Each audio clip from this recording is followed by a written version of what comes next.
ETF index mutual funds నేర్చుకుని stock మార్కెట్లో రాణించాలనుకుంటున్నారా? వెంటనే ఈ నెంబర్కి కాల్ చేయండి.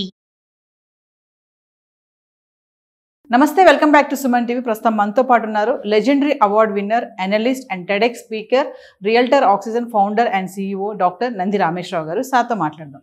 నమస్తే సార్. నమస్తే అమ్మా. సార్, ట్రంప్ యొక్క డెసిషన్స్ కానీ మరి ఇవన్నీ చూసుకుంటే ప్రజెంట్ సిచ్యువేషన్లో ఇప్పటికీ కూడా మన ఇండియన్స్కి అమెరికా వెళ్ళడం అనేది ఒక కలగానే మిగిలిపోతుంది అంటారా? సాధ్యమేనా అసలు వెళ్ళడం? చదువుకోవడానికే కానీ, ఉద్యోగాలు చేయడానికే కానీ, మరి అక్కడ సెటిల్ అవ్వడానికే కానీ, ఇవన్నీ చూసుకుంటే ఒక్కసారి ఓవరాల్గా మీ అనాలిసిస్లో ఏం చెప్తారు సార్? ప్రజెంట్ ఇప్పటికీ కూడా సాధ్యమేనా మన వాళ్ళకి అంటే? Everything is possible, every problem has a solution. కాకపోతే కొద్దిగా ఫైన్ ట్యూన్ చేసుకోవాలి, మాడిఫై చేసుకోవాలి. వాళ్ళకి ఏం కావాలి, మన దగ్గర ఏముంది. ఇక్కడ మిస్ అనేది there is a slip between the cup and the lip. అంటే వాళ్ళకి కావాల్సింది మనకున్న గ్యాప్ ఉంది. అర్హతలో, ఎలిజిబిలిటీ క్రైటీరియాలో, క్వాలిఫికేషన్లో, మ్యానిపులేషన్స్, స్కిల్ సెట్ అంటాం, అవి లేవు. అందుకని వాళ్ళు కొద్దిగా ఇబ్బంది పడుతున్నారు. ఒకవేళ సెటిల్ అవ్వాలంటే డెఫినెట్గా 100% పాసిబుల్ లేదు. ఎందుకు? మనం ప్రాపర్గా చదువుకోవాలి, ప్రాపర్గా స్కిల్స్ అక్వైర్ చేయాలి, ఎక్స్ట్రా స్కిల్స్. ఇప్పుడు కంప్యూటర్లో ఇవాళ అనేది రేపు అనేది ఉండదు, రేపు ఇంకోటి వస్తుంది. ఇవాళ రేపు every day it's changing, day by day improve అవుతూనే ఉంది. ఇప్పుడు రోబో ఇవన్నీ చాలా ఉన్నాయి కదా, సైబర్ సెక్యూరిటీ, డేటా సైన్స్ ఇవన్నీ. ఇక్కడ ఏమవుతుందంటే, ఎందుకు ఒకప్పుడు అమెరికా అంటే అమెరికా అల్లుడు అనగానే చాలా మోజు ఉండేది. ఇండియా అమెరికా సంబంధం అంటే వాడు ఎంత కట్టినట్టే. నాకు తెలిసి మేము చదువుకున్నప్పుడు MBBSకి 3 కోట్లు ఇచ్చారంట అప్పుడు, 30 years బ్యాక్. ఇప్పుడు ఎంత ఉంటుంది మనకు తెలియదు. సో అది ఒక బ్రాండ్ అయిపోయింది. అంటే అమెరికా మీన్స్ మళ్ళీ మిగతా ఏ కంట్రీలకు రాలేదంట. మిగతా ఆస్ట్రేలియా, సింగపూర్, మళ్ళీ ఇవి కూడా ఫారెన్ కంట్రీస్. బట్ దాన్ని అంత అమెరికాకు ఉన్న క్రేజీ లేదు. బట్ ఇప్పుడున్న పరిస్థితుల్లో నా ప్రకారం మన కంట్రీ వదిలి వెళ్ళిపోవడం నా పర్సనల్ ఒపీనియన్. ఇక్కడ అన్ని ఫెసిలిటీస్ ఇక్కడ కూడా ఉన్నాయి. శాలరీ కొద్దిగా ఉంటే ఖర్చులు కూడా అక్కడ అంతే ఉంటాయి కదా. ఇప్పుడు మనకి రూపాయలు, వాళ్ళకి డాలర్స్. బట్ వాళ్ళు ఒక రెంట్ కావాలంటే నెలకి 2-3 లక్షలు ఖర్చు పెట్టాలి ఒక ఫ్లాట్ తీసుకుంటే ఇండియన్ కరెన్సీలో, అండ్ కొన్ని సో మెనీ డాలర్స్. సో అక్కడ కూడా ఇక్కడ నిద్ర లేని రాత్రులు, స్లీప్లెస్ నైట్. అక్కడ ఏంటంటే డాలరు, టైం, అంతే, ఇంకేముంటుంది. మనుషులు కనిపించరు, బంధాలు ఉండవు. బట్ ఫ్యాషన్ ఉండడానికి వెళ్ళొచ్చండి. వెళ్ళినప్పుడు కరెక్ట్ వేలు వెళ్ళాలి. అంటే ఏం ఎలిజిబుల్ ఉంది, ఏం క్వాలిఫికేషన్ కావాలి, MS పాస్ అయ్యావా, IELTS పాస్ అయ్యావా, ఎంత స్కోర్ వచ్చింది, దాని తర్వాత ఎక్స్ట్రా స్కిల్స్ నువ్వు ఏం ఎక్వైర్ చేసావు. కంప్యూటర్ ఏంటంటే ఎక్స్ట్రా స్కిల్ రాకపోతే పైకి రాడు. ఎక్స్ట్రా స్కిల్ అంటే జావా, రకరకాలు ఉన్నాయి. అవన్నీ ఇప్పుడు Java main, Java core, Java advance అంతమంది నేర్చుకోవట్లేదు. ఫస్ట్ డబ్బులు లేవు జనాల దగ్గర. నేర్చుకోవాలంటే ఎక్స్ట్రా 30, 40, 50 వేలు నెలకు ఖర్చు పెట్టాలి మంచి ఇన్స్టిట్యూట్లో. ఇప్పుడు అమీర్పేటలో ఉన్నాయి. అమీర్పేట ఇన్స్టిట్యూట్ అంటే బిగ్గెస్ట్ హబ్ ఇన్ ఇండియా. అమీర్పేటలో ఉన్న మన మైత్రివనం ఉంది కదా, అది ఇండియాలోనే. ఒకప్పుడు కలెక్టర్ సైట్ ఎక్కడ ఉంది, ఇప్పుడు ఇండియాలో బిగ్గెస్ట్ హబ్ అంటే అమీర్పేట. ఇన్ని సిటీల్లో ఢిల్లీ, ముంబై రాదు. అలాగే 30% of billionaires in India are from Hyderabad. So Hyderabad is known for so many things. ఒకటి కాదు, 2 కాదు. సో ఈ స్టూడెంట్స్ ఎవరైతే వెళ్ళాలో పర్ఫెక్ట్గా చదువుకుంటే మంచి స్కిల్ వెళ్ళి త్రూ ప్రాపర్ ఛానల్, ప్రోటోకాల్లో వెళ్తే వాళ్ళకి ఏమి ఇబ్బంది లేదు, హ్యాపీగా ఉంటారు. మా ఫ్రెండ్స్ చాలామంది ఉన్నారు అమెరికాలో, మోర్ దెన్ 15-20 పీపుల్ ఉన్నారు. వాళ్ళు ఎప్పుడు 1990sలో వెళ్ళిపోయారు. 90s వెళ్ళిపోయారు. ఇప్పటివరకు they got citizenship, green card 2 వచ్చాయి. ఇప్పుడు లాస్ట్ 10 years 12 years నుండి ఇబ్బందులు ఉన్నాయి, స్టాక్ అయిపోయింది. సో ఎప్పుడు ఇంపార్టెంట్ అంటే వీళ్ళు మంచిగా చదువుకొని ఏం కావాలో తెలుసుకొని ఆ ఎగ్జామ్ రాసి ప్రాక్టీస్ చేసి స్కిల్స్ ఎక్వైర్ చేసి అప్లై చేస్తే I don't think any problem ఉంది. ప్రాబ్లం ఎవరికంటే అన్స్కిల్డ్ వాళ్ళకే. ట్రంప్ కూడా అందరినీ పంపించలేదు. People who have entered America illegally and without skills, without proper certificates. Manager certificate వేరు, రియల్ ఒరిజినల్ సర్టిఫికేట్స్ వేరు. సర్టిఫికేట్ ఏముంది, వచ్చి 10,000 ఇస్తే సర్టిఫికేట్ వస్తుంది, బట్ స్కిల్స్ రావు కదా. నేను ఇప్పుడు ఏం చేస్తున్నారు, టెస్టింగ్లో they are asking to write coding ఇస్తున్నారు. అక్కడ రాసిన దాని విధానం బట్టి ఎస్ఆనో అని పాస్ చేస్తారు. సో అది వెరీ ఇంపార్టెంట్. అంటే స్మార్ట్గా ఉంటేనే వెళ్ళాలి అక్కడికి. టాలెంట్ ఉండాలి, స్మార్ట్ ఉండాలి. మ్యానిపులేట్ చేశారు, సింపుల్ వర్డ్లో మ్యానిపులేట్ చేసి ఇల్లీగల్ వేలో వెళ్ళకూడదు. మామూలుగా వెళ్తే definitely their life is block buster. అంటే అక్కడికి వెళ్ళిపోదాం, అక్కడికి వెళ్ళి ఏదో ఒకటి చేసుకుని బ్రతికేద్దాం, అది should have a proper strategy అండి. అమెరికాకి వెళ్ళంటే మీరు 5th క్లాస్ నుండి 6th క్లాస్ కోచింగ్ ఇస్తున్నారు. GRE ఎగ్జామ్ కానీ, GMAT కానీ, IELTS కానీ అంత ఈజీ టెస్ట్ కాదు. చదువుకున్నట్టుకి ఈజీయే. చదువులేని ఇప్పుడు MBA చేయాలంటే GMAT చేయాలి, ఇంజనీరింగ్ కావాలంటే GRE, MS చేయాలంటే. సో దానికి ఒక స్టాండర్డ్ ఉంటుంది. దానికి ఇచ్చే 10th class 12th class standard ఇస్తారు. బట్ ఇప్పుడు ఎవరికి గుర్తుంటాయి? మనం సెకండ్ ఇయర్లో చదువుకుని థర్డ్ ఇయర్లో గుర్తుండదు మనకి. అందుకని టైట్ చేశాడు. మంచిగా ఉన్నవాడికి there is no problem, but చెడ్డగా ఉన్నాడు వెళ్ళకూడదు. మీకు బెటర్ బీ ఇన్ ఇండియా. అంటే సార్ ముందు ముందు మరి ఇంకా అమెరికా అనేది ఒక కలగానే మిగిలిపోతుంది. అబ్రాడ్ ఎడ్యుకేషన్ అనగానే అమెరికా గుర్తొస్తుంది ఫస్ట్. మేబీ చాలా ఉన్నాయి, ఆస్ట్రేలియా, కెనడా, జర్మనీ ఇవన్నీ ఉన్నాయి. అయినా సరే ముందుగా గుర్తొచ్చేది పిల్లలకే కానీ పెద్దవాళ్ళకే కానీ అమెరికా. అమెరికాలో లక్షల మంది భారతీయులు ఉన్నారండి. నేను లాస్ట్ టైం కూడా చెప్పాను, దాదాపు 55-56 లక్షల మంది ఉన్నారు. అందులో ఒక 10-20% what ever percentage illegal entries ఉన్నాయి.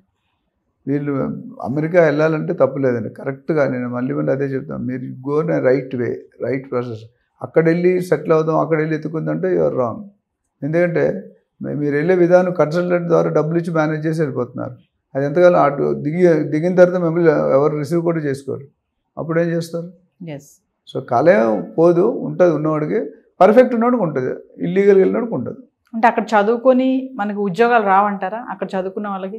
ఈ పాయింట్ అమెరికాలో నాకు తెలిసి ఓవరాల్గా 3000 యూనివర్సిటీలు ఉన్నాయి. 3000 యూనివర్సిటీ 10% పర్ఫెక్ట్ యూనివర్సిటీలు. అంటే అక్కడ జాబ్లు వచ్చే ఒక ప్రొఫెసర్లు, మన వాళ్ళు రీసెర్చ్ అసిస్టెంట్లు అట్లా వెళ్తారు, అడ్మినిస్ట్రేషన్ అసిస్టెంట్, ఫైనాన్స్ అసిస్టెంట్.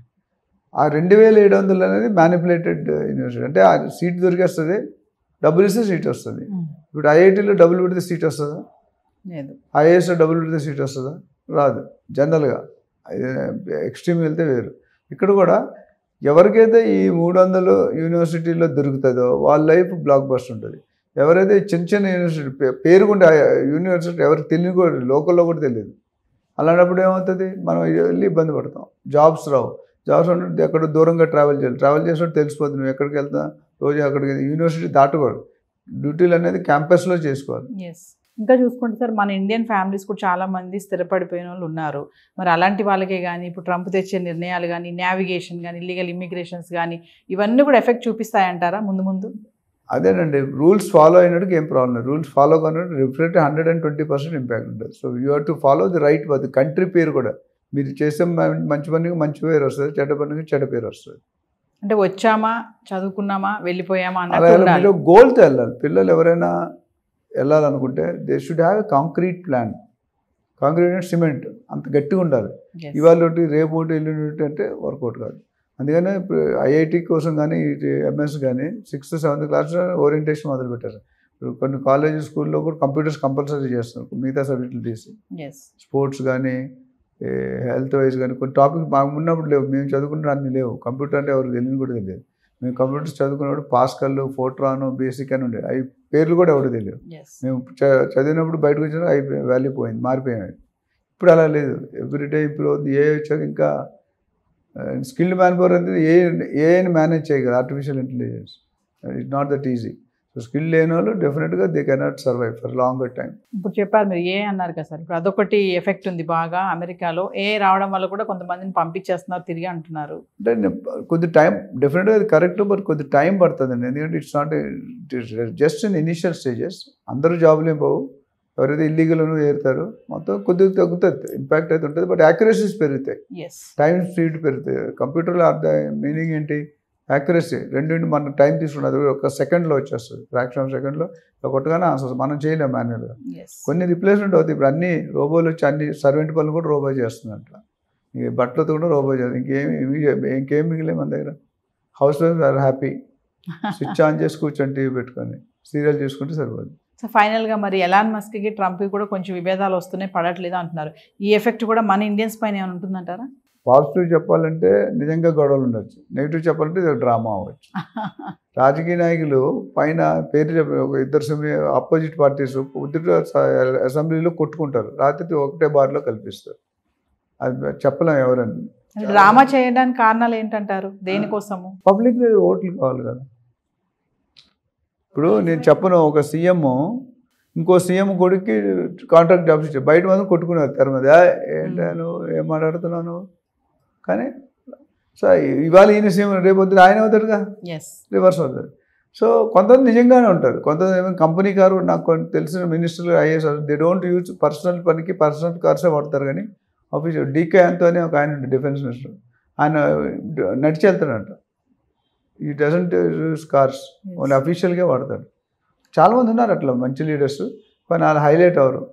మీరు ఏదైనా సినిమా చూసుకుంటే ఇప్పుడు RRR డైరెక్టర్ ఎవరంటే మీరు చెప్పేస్తారు, RRR ప్రొడ్యూసర్ చెప్పండి, కానీ డబ్బులు కట్టేది ఎవరు?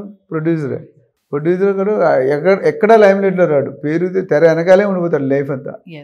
హీరో పేరు చెప్తారు, డైరెక్టర్ పేరు, మిగతా ఈయన పేరు చెప్పలేం. డబ్బులు పెట్టిందే ఈయన, బట్ ఆయన మీకు చెప్పండి ఏ సినిమా ప్రొడ్యూసర్ నాకు తెలియదు, మీకు తెలుసా?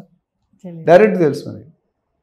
అట్లా ఏంటంటే ఇక్కడ మనం స్ట్రైట్ ఫార్వర్డ్గా లీగల్గా ఏ గవర్నమెంట్ పాలసీ ఏమన్నా అది ఫాలో అయితే ఏం ఇబ్బంది ఉంటుంది. ఫాలో కానడానికి డెఫినెట్గా it's going to impact. So ఓవరాల్గా ఏం చెప్తారు సార్, మన వాళ్ళు ఈ టైంలో అమెరికా వెళ్ళడం అనేది ఆలోచన అనేది ఎంతవరకు కరెక్ట్ అంటారు? అంటే అది ఇండివిజువల్ పర్సన్ ఉంటుంది, case to case. Me policy వేరే ఉండొచ్చు, నా పాలసీ వేరే ఉండొచ్చు. కొంతమంది తల్లిదండ్రుల ప్రెజర్తో చదువుతారు, కొంతమంది వాళ్ళని చదువుతారు, కొంతమంది ఏది దొరకని చదువుతారు. సో రకరకాలుగా ఉన్నాయి. మా ఇండివిజువల్ కేస్ టు కేస్ మాట్లాడు. వెళ్ళడం మంచిది, వెళ్ళకపోవడం మంచిది. ఎందుకంటే ఇప్పుడు యుద్ధాలు వచ్చాయనుకోండి, అది different. Inflation, tax rate, salaries, ఇప్పుడు ట్యాక్సేషన్ కూడా వాళ్ళకు కూడా బాగానే ఉంటుంది మనలాగా. ఇంట్రెస్ట్ రేట్స్ తక్కువ ఉన్నాయి, అక్కడ సంపాదిస్తున్నారు, అక్కడ కూడా తక్కువ ఇక్కడికే వస్తున్నారు.